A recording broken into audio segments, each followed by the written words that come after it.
CHA यानी कि corona health assistants, corona स्वास्थ्य सहायक, ये वो लोग थे जिन्होंने कोरोना का मुश्किल दौर वॉरियर्स बन के निकाला था। ये वो लोग थे जिनकी वजह से आज हम और बहुत सारे लोग चैन की सांस ले पा रहे हैं। हमें ऑक्सीजन टाइम पे दिलवाना, हमें अस्पताल टाइम पे पहुंचाना, ये सब इन लोगों की बदौलत हुआ था। लेकिन सरकार ने इन लोगों को कोरोना हेल्थ वॉरियर्स की पोस्ट से, इनके काम से, इनके वेतन से ऐसा हटाया जैसे कि दूध में से मक्खी को निकालकर हटाते हैं। यह हटाया था पूर्ववर्ती अशोक गहलोत सरकार ने, और तब इनके साथ कंधे से कंधा मिलाकर खड़े हुए थे किरोड़ी लाल मीणा। और अब सवाल यह उठता है कि क्या किरोड़ी लाल मीणा इन CHA को भूल गए हैं? ये सवाल हम नहीं उठाते, ये सवाल खुद CHA उठा रहे हैं। सबसे पहले ये कुछ तस्वीरें देखिए और सुनिए कि किरोड़ी लाल मीणा आज से कुछ साल पहले, जब भाजपा विपक्ष में हुआ करती थी, CHA की मांग को लेकर किस तरह से प्रतिबद्ध थे, रात को वहीं पर सोते थे और क्या कहते थे।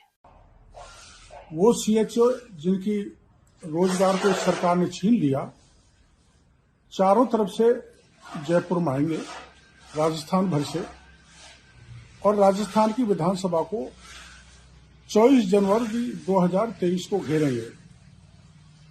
चारों तरफ से राजस्थान से ये युवा, बेरोजगार, पीड़ित, वो सबको हमने आमंत्रित किया है। CHA के लोग भी आएंगे। और मैं CHA के मामले में सरकार ने कई बार आश्वासन दिया है, लेकिन उनकी बात भी नहीं सुनी गई। यहां तक कि राहुल गांधी जी से भेंट हो गई, राहुल गांधी जी ने मुख्यमंत्री जी को कह दिया, फिर भी सुनवाई नहीं हो रही। रोजगार देना तो दूर की बात, सरकार रोजगार छीन रही है। और मुख्यमंत्री जी, CHA को पुनः सबको बहाल किया जाना चाहिए। इसलिए राज्य के सभी बेरोजगारों से और पीड़ित लोगों से मेरा निवेदन है कि अधिक से अधिक तादाद में जयपुर में आए। 24 जनवरी 2023 को विधानसभा को घेरना है। मैं दौसा की तरफ से आऊंगा। मैं हजारों लोगों को लेकर दौसा कलेक्ट्रेट से जयपुर की तरफ रवाना होऊंगा। तब तक मैं मुख्यमंत्री जी से निवेदन करना चाहता हूं, एक ज्ञापन और एक मांग जो हमने आपको भिजवाई है, उस पर या तो गौर करें, वरना हमें मजबूर होना पड़ेगा कि हम महापड़ाव रखेंगे और विधानसभा को अनिश्चित काल तक घेरेंगे। अब सवाल यहां पर तमाम सारे CHA ये उठा रहे हैं कि क्या किरोड़ी लाल मीणा भूल गए हैं कि उन्होंने क्या मांग की थी उनके लिए। तब कांग्रेस की सरकार वही बात बोलती थी जो आज बीजेपी की सरकार राजीव गांधी मित्रों के लिए बोलती है कि ये लोग स्थायी थे ही नहीं, ये लोग थे ही अस्थायी, इनको स्थायी करने का कभी प्रोविजन ही नहीं था।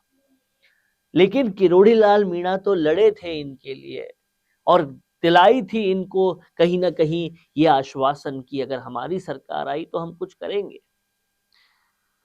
अब इनका आंदोलन तेज है, ये घर के बाहर भी बैठे हैं, एक आध बार किरोड़ी लाल मीणा उनसे मिले भी हैं, लेकिन कोरोना हेल्थ वॉरियर्स की कोई अभी तक सहायता नहीं हुई है, किसी किस्म की सहायता नहीं हुई है।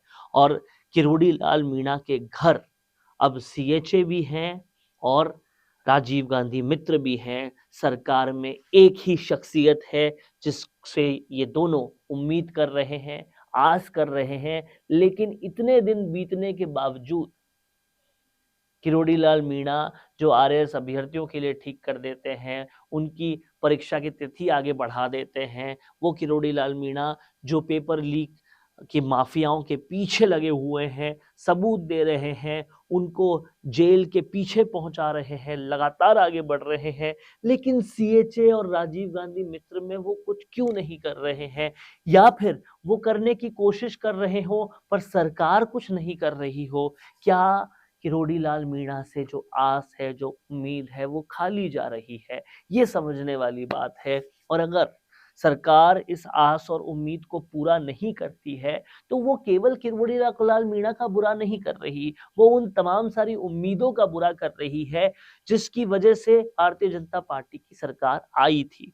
तो अब समझना पड़ेगा भारतीय जनता पार्टी की सरकार को कि ये लोग भले ही आपने नौकरी देते वक्त या इंटर्नशिप देते वक्त ये वादा नहीं किया हो या ये प्रोविजन नहीं रखा हो कि आपको स्थायी करेंगे, लेकिन एक बार जो वेतन शुरू हुआ, परिवार का पेट पलना शुरू हुआ, तो फिर वो रुकता नहीं है।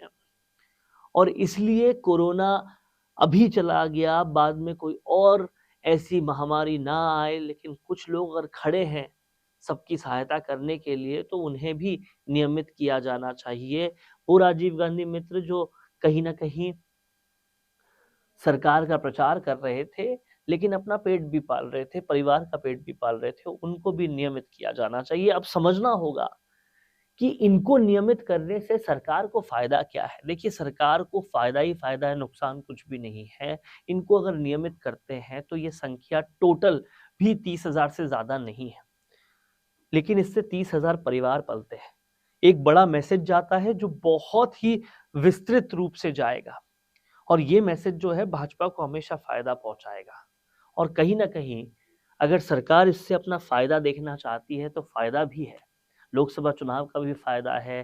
जो इलेक्टोरल बॉन्ड्स का लगातार सरकार पे आक्षेप और आरोप चल रहा है, अगर कोई ऐसा स्टेप लेते हैं तो कहीं ना कहीं ये दिखेगा सबको कि इलेक्टोरल बॉन्ड से चंदा भी लिया गया, उससे पार्टी सत्ता में भी आई, लेकिन सत्ता में आने के बाद लोगों के हित का काम किया तो लोग आपके साथ खड़े होंगे, इतने सारे परिवार। और कहीं ना कहीं ये जो मैसेज जाता है उन तमाम सारे युवाओं में जो कि रोजगार ढूंढ रहे हैं, वो आपके पक्ष में जाएगा।